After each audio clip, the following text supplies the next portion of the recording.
paglayo nila ay hindi nagpapakita ng kakulangan, bagkus ito ay nagpapakita ng suporta, sakripisyo at pagmamahal para sa pamilya.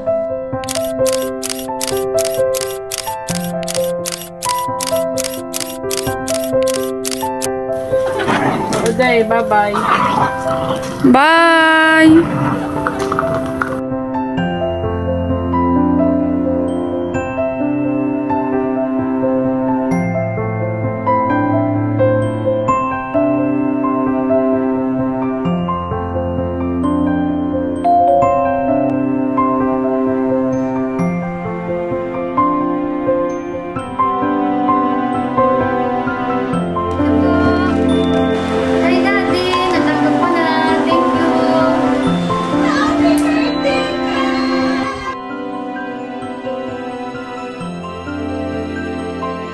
Sometimes, living is the only way a father can provide the life he dreams for his family.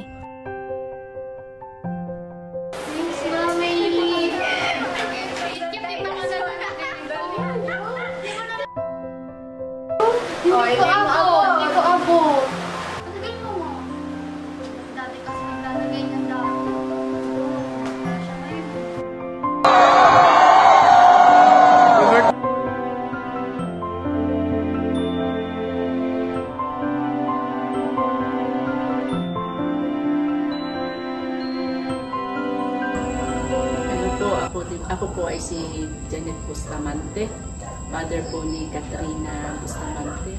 So, ang inyo pong asawa at ang daddy po ni Katrina ay nasa ibang bansa. So, ilang years na po nasa ibang bansa ang tito po? Since maliliit pa ang mga anak ko ay nag-a-abroad na. Sa ang bansa po sila nag-a-abroad? Ibang bansa siya nakakarating pero sa ngayon nasa Algeria sa. Paano niyo po na papanatili na ang inyo pong pamilya ay matatag kahit na po ang tito o ang asawa nasa nandun yung kahit kami ay malayo sa isa't isa, nandun ang tiwala, higit sa lahat yung faith, nandun talaga na anong pagsubok natin sa buhay. Napakahirap, lalo't wala kakatuwang sa bahay, sa mga mahirap talaga sa pagpapalaki ng mga anak. Pero kahit gano'n, naintindihan ko at kailangan talaga magsakripisyo para sa pamilya.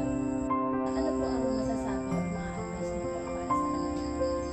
Hindi hadlang ang distansya para ipakita ang pagmamahal sa isa't isa. Ang bawat pamilya ay may iba't ibang karanasan.